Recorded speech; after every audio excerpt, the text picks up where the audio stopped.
So you've made it to the final interview. Now you have to seal the deal. So if you want to learn how to secure that offer, beat out all the other internal applicants, then keep watching.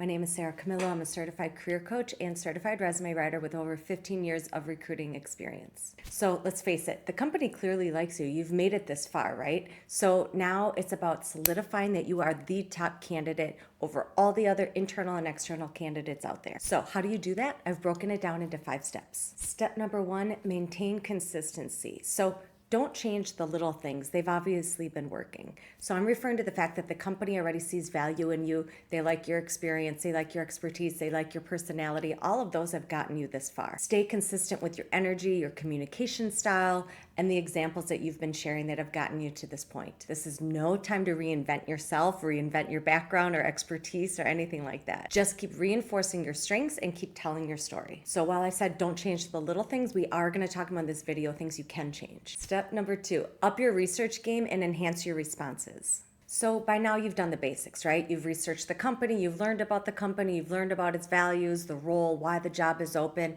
what the team might be lacking. So for the final interview, you want to dig a little deeper and be prepared to bring some new ideas to the table now. So that can start by asking for more details and more about the challenges and the gaps in this role. Learn even more about that.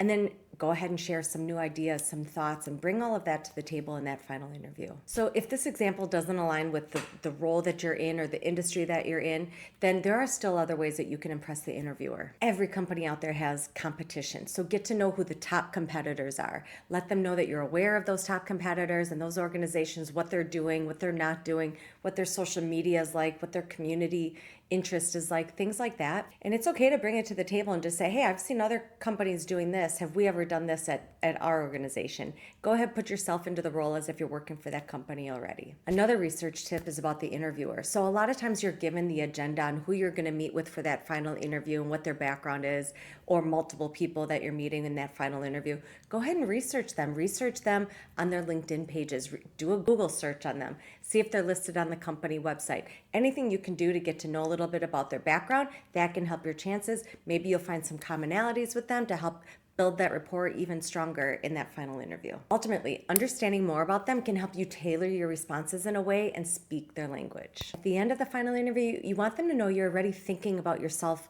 working for that organization. You already see yourself in that role and you're ready to step in, learn, and contribute to the company. Step number 3, consider those internal candidates and you want to knock them out of the running. So I have countless stories from back when I was recruiting where we would be to the final round, we'd have an internal and maybe a couple external candidates, and then the company would decide to go with the internal candidate, and I had to have those dreaded conversations with the external candidates to say, we really liked you, but no.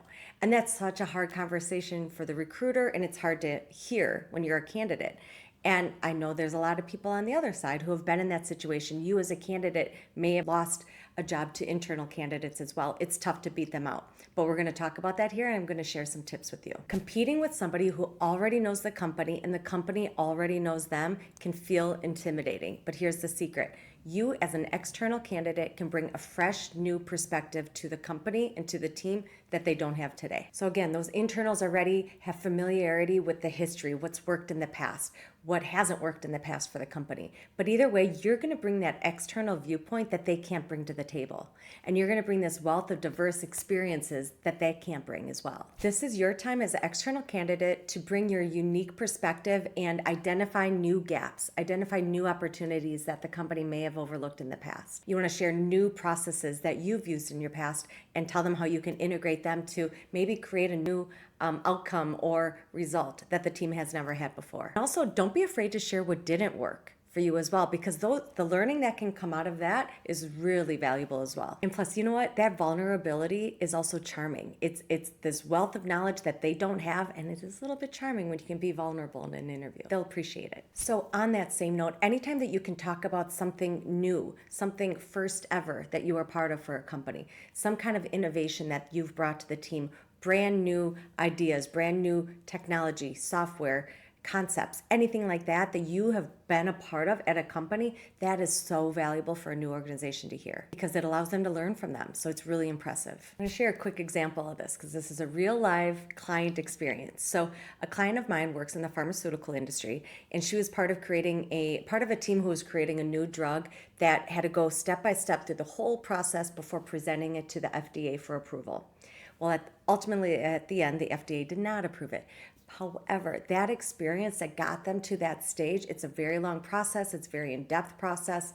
A lot of research, a lot of leadership, a lot of decision making goes into it to get to that stage of reaching the FDA and presenting it to them. Even though it was a failed attempt and it wasn't approved, it's still so valuable for a company to hear who maybe have not gotten to that point. On this same topic of bringing like new and fresh ways of working, they include maybe you're in sales and you're part of the team that brought a product into a new state or into a new territory for the first time. Or maybe you're on the acquisition team and you're part of acquiring another organization or maybe a startup. All of those like mergers, acquisition stories and processes and examples and that experience, every company loves to learn from that and hear about that. Again, whether it was successful or not, that experience that you can bring to a company focused on mergers and acquisitions and that strategy around business development in general is really valuable. Now, if you can't think of anything like this, you weren't part of anything like this, that's okay. What you want to do is you want to think about and share examples of a time that you joined a team or joined an organization or a project team where you successfully joined them and delivered results quickly. You made an impact quickly, showcasing how you can adapt and you can be flexible. That's what other companies want to hear too, on how you're going to start out. You're not going to need a lot of hand holding or anything like that. That's a really good story to share as well. And a final example here is maybe you're interviewing at a company where it's really important for them to have relationships within the community or maybe volunteer or really get their brand out there. Maybe you have an example of when you started at another company and you volunteered for them or you joined an employee resource group or business resource group. All of that just shows that you're willing to start and really jump into the company culture. Step number 4, be extra prepared. So just because it's a final interview doesn't mean you're the final candidate. Some companies bring 3 or 4 candidates to the final round before making that decision.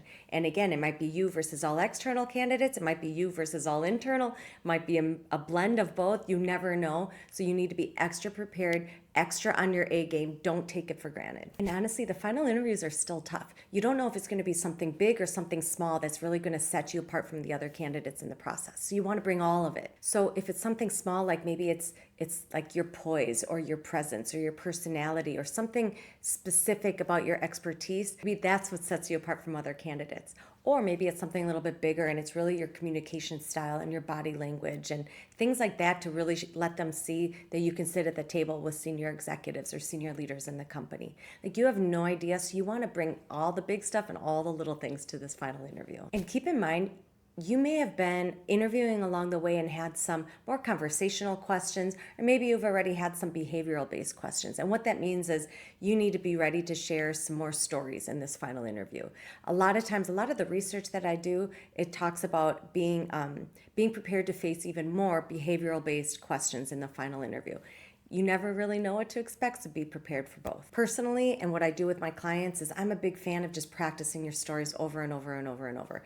You want to be prepared. It's like going into a gym for the first time and not knowing what to do. No, you want to go into it and have a workout already written and ready to go. So just like a final interview, you want to have your stories prepared, have your stories already practiced where you're saying them over and over and over. So there's a lot of different storytelling techniques out there, like the STAR technique that's been around forever. There's other ones like the PAR technique, the 5 C's. There's so many of them out there. Do some research, see what works for you. Ultimately, what it is to help you tell your stories in the same consistent manner so that all of your answers come out the same way, if that makes sense. But bottom line is when you're sharing these stories, you need to share that result. That's what interviewers remember at the end. They're going to walk away from that room and remember what you did. They're not going to remember all of the context. They just need the context and the details to fully understand your story, but they're going to remember that result, that impact, that final number, that final result.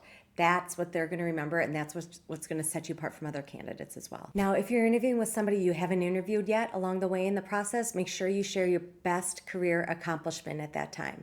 Sometimes you have a final interview and it's with somebody you've met with already, And that's okay. You want to still share some of those big accomplishments, but bring something even more to the table. Another impact that you left, or another way that you're going to impress them. Something that shows your leadership, your collaboration, your adaptability, all of those skills and all of those qualities that will make you a prime candidate for this position. And step number 5, you still need to ask strategic questions. So again, you've made it to the final interview, but you know what? You're still being evaluated. Every little move, every little word, everything you do, it's still being analyzed and evaluated. So you still want to bring exceptional questions to this interview. So now you've already gotten some of those basic questions answered. So this is your chance to stand out as someone who's not only interested in this job and a fit for the company, but somebody who's also invested in the company and the team's success at this point.